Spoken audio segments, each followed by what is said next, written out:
शरीर में आने से पहले हम लोग कहाँ थे, आपको किसी को पता है? किसी को पता नहीं है। और ये भी क्या आपको पता है कि इस शरीर को छोड़ने के बाद में हम आगे जाएंगे तो कहाँ जाएंगे, ये भी किसी को पता नहीं है।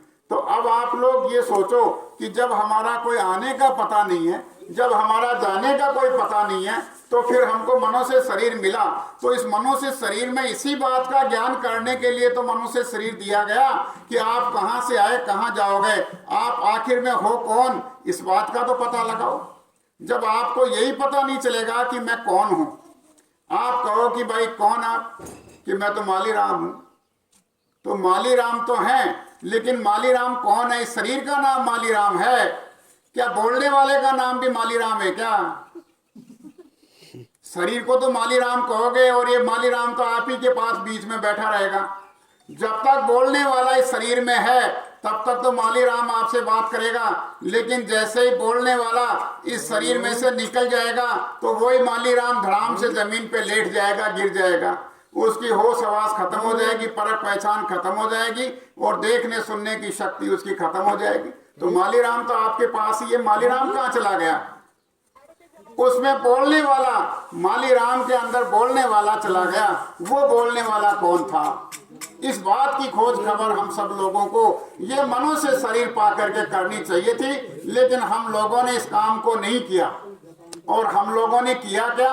हम लोगों ने अपने जीवन के अंदर दिवस गंवाया खाए कर, रात गंवाई सोई, हीरा जन्म अमोल था कोड़ी बदले जाए। हम लोगों ने खाने और सोने के अंदर अपना पूरा जीवन खत्म कर दिया, परिवार के बढ़ाने के अंदर हमने अपना जीवन बिता दिया।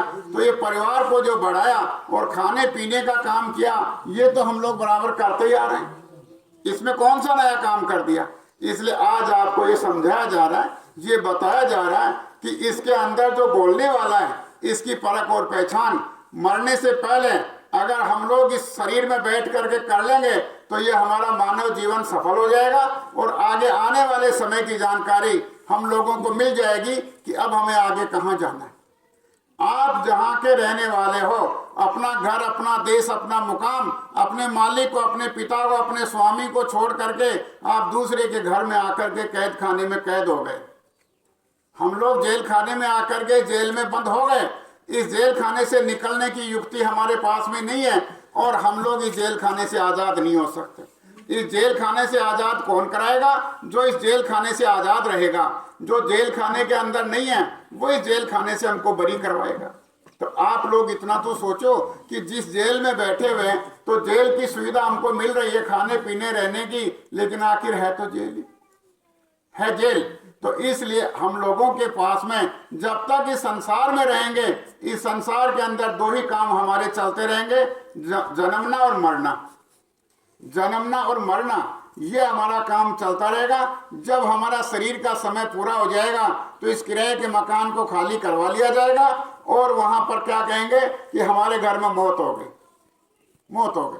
अब मौत हो गई तो कहीं वो जन्म भी लेगा, तो जन्म लेगा तो अगर मान लीजिए मनुष्य के शरीर में आकर के किसी परिवार में जन्म लेगा तो ये कहेंगे कि हमारे घर में खुशी हो गई। क्या हो गया? कि बच्चे और बच्ची का जन्म हो गया। तो दो ही बातें, जन्मना और मरना, ये दो काम बराबर यहाँ चलते रहते हैं, जन्मो मरो जन्मो मरो। अब महापुरुष महात्मा जय गुरुदेव जी महाराज हमको ये समझा रहे हैं कि ये जन्मने और मरने की जो पीड़ा है ये बहुत ही असहनीय पीड़ा है। इस असहनीय पीड़ा को बचने के लिए, इस जन्म और मरण की पीड़ा से बचने के लिए आप मनुष्य शरीर में रह करके उपाय कर सकते हो। आप इससे बचने का रास्ता निकाल सकते हो कि हमारा न जन्म हो न हमारा मरण हो।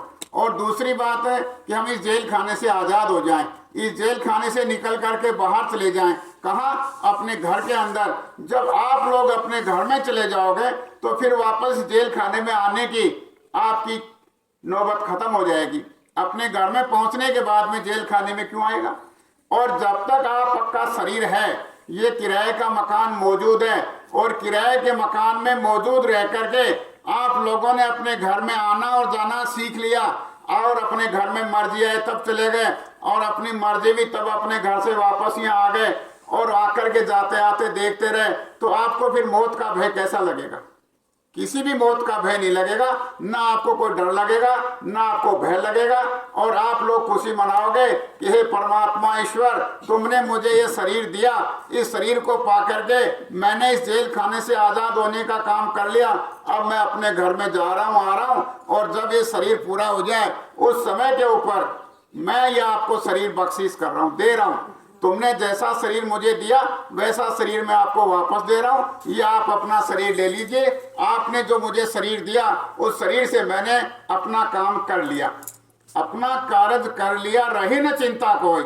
जब अपना काम कर लिया जाता है तो उसकी सारी चिंताएं खत्म हो जाती हैं, उसके सारे डर भय खत्म हो जाते हैं, सारे उसकी दुख तकलीफ पीड़ा परेशानी खत्म हो जाती है, और वो एक सुख के देश में पहुंच करके आनंद का अनुभव करता है। आप लोग ये सोच रहे होंगे कि यहाँ हमें बहुत सुख मिल रहा है, हमें यहाँ आनंद मिल रहा है, हमें यहाँ चैन मिल रहा है, लेकिन आपने किसी को रोते हुए नहीं देखा, आपने किसी को तड़पते हुए नहीं देखा, आपने किसी बीमार को नहीं देखा, आपने किसी कोढ़ी को नहीं देखा, आपने किसी के हाथ पांव कटे हुए को नहीं देखा।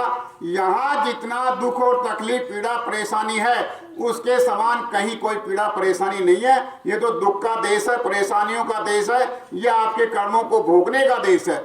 जो भी आप अच्छा बुरा करोगे उसको इस धरती पर भोगना पड़ेगा, और आपके जो प्रारब्ध कर्म हैं जब पूरे हो जाएंगे इस शरीर में रखे हुए तो आपका एक किराए का मकान का वक्त पूरा हो जाएगा, और जब तक आपकी प्रारब्ध बनी रहेगी तब तक आपका शरीर कायम रहेगा। इसलिए आज आपसे ये प्रार्थना की जा रही है कि आप लोग अपने शरीर के अंदर जो आपने पूर्व जन्मों के कर्मों का भंडार इकट्ठा कर रखा है, जो संचय कर रखा है, उन किए हुए कर्मों के भंडार को आप लोग खत्म करने के लिए ये मनुष्य शरीर मिला। और मनुष्य शरीर इसलिए मिला कि आपके पहले के जो कर्मों का भंडार है उस कर्मों के भंडार को अब की बार तुम्हें जो ये अवसर मिला मनुष्य शरीर का, उसमें बैठ करके पहले के किए हुए कर्मों के भंडार को तुम इस मनुष्य शरीर में खत्म कर दो। आगे कोई खोटा बुरा कर्म करना मत जिसकी तुम्हें सजा मिले।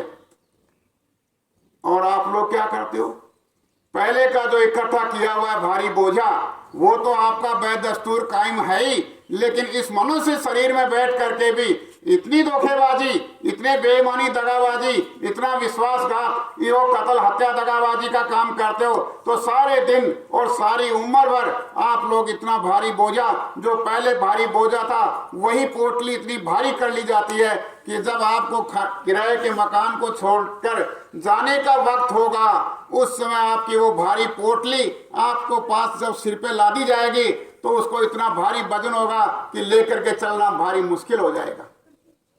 और वो जमदूत क्या करते हैं मालूम है आपको, वो जमदूत जब चलोगे तो आपके कर्मों के भारी बोझे की पोटली को हाथ नहीं लगाएंगे, हाथ नहीं लगाएंगे, वो कहेंगे क्या, उठा इसको, उठा इसको, और ऐसा पीछे से डंडा मारेंगे, ऐसा कांटेदार जूते ऐसे मुंह पर थप्पड़ मारेंगे कि वो एकदम बेहोश होकर के धरती पर गिरेगा कि मेरे से नहीं चला जाता, ये बोझ उठा करके मेरे से नहीं चला जाता। ऐसी दुर्गति उस समय पर होने वाली है, इसलिए उससे पहले आप लोग समझ लीजिए कि क्या होने जा रहा है।